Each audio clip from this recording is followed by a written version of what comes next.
Hello, hello. So this will be Perceiving Reality Part 2.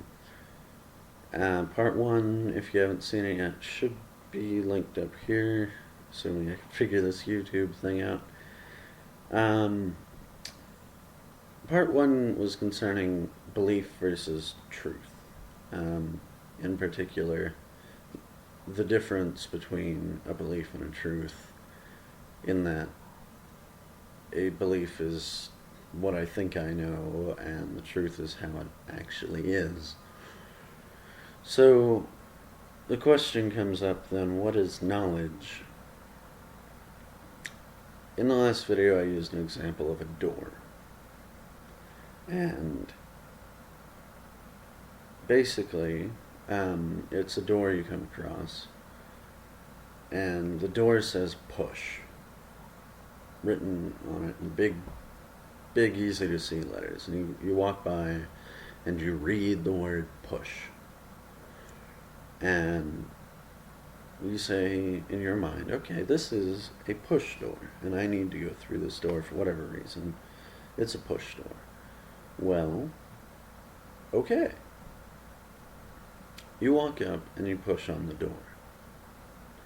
Now, at this point, the question is, do you believe it's a push door, or do you know it's a push door? And there would actually be some people who would be all too happy to tell you, well, I just read that it was a push door, and so I know it's a push door. Well, then when they push on it, they find out it's a pull door. Their knowledge was wrong. Well, on the other hand, there are people who say, I believe it's a push door. They go up and push on it, finds out they're wrong. Their belief was wrong. I just changed the word belief and knowledge there, and there are so many places I could. I know that gravity works. I believe that gravity works. I know, I believe. I know, I believe. There's this kind of uncomfortable overlap, because these words are freakishly interchangeable for something that seems so different. For instance, even in more uncertain cases, I know my friends have my back. I believe my friends have my back. Well, ignoring certain secondary or tertiary definitions of the words, it's actually basically the same thing. A knowledge is just a strong belief. If you say, I know my friends have my back, that means you have certainty. They have your back. If you believe your friends have your back, you're pretty sure, but you're not certain. And keep in mind, certainty doesn't mean you're right. It just means that you'd be willing to make a bet, really. You have certainty, not correctness. And I think that's an important distinction. But the question is, when I walk up to that door and I say, I believe it's a push door, there's actually no difference between saying that and I know it's a push door. Aside from one person who's reserving judgment and saying, I think this is a push door, I believe it's a push door, I haven't tried it yet. And the other person saying, yeah, it says push, it's push, I believe the sign. I don't need to assess this any further. It is now knowledge to me. I have certainty it is in fact a push door. And certainty probably comes from, a certainty that people won't label doors wrong. It's most likely built off cumulative events. But regardless, when they both push on that door and find out it's wrong, the person who believes it's a push door and reserves judgment is much more likely to quickly adjust to it being a pull door. Whereas the person who knows for sure this is a push door is more likely to think, oh, well, it must be locked or jammed. Maybe I'm not pushing hard enough.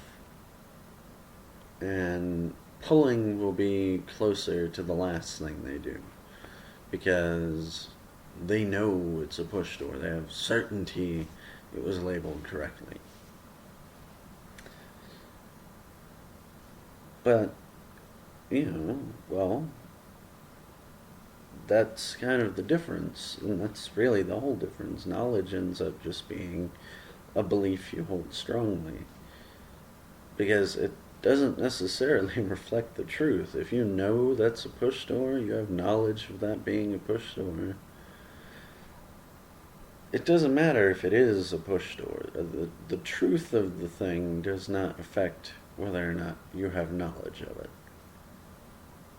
And I'm certain there are going to be plenty of people swarming in, like, hey, it's not right.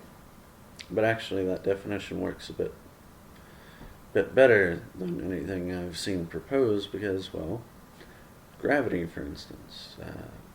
I know gravity will work. If it turns out that the truth of the matter is gravity only works here and there, now and then, or slightly fluctuates, whatever the truth happens to be, it could be wickedly different from the fact that, well, gravity just always works.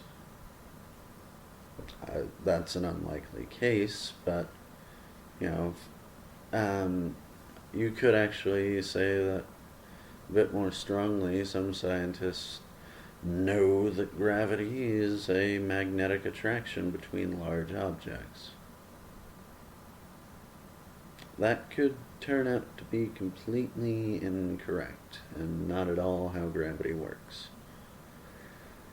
There have been several times throughout history that thoughts on how and why gravity works have changed, and we don't know. That's the reason it's a theory. We don't know the truth. But plenty of people know that gravity works all the time, on every object, regardless. They could be wrong.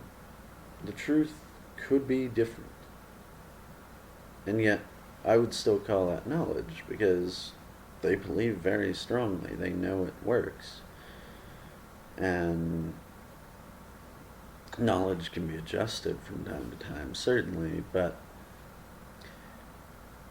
my point here is, knowledge is a strong belief. And that definition works best, if you ask me, because, well, we can't actually be certain beyond any shadow of doubt of most any truth. Even the statement 2 plus 2 equals 4, as axiomatic as that seems, it's a 10 in base 4.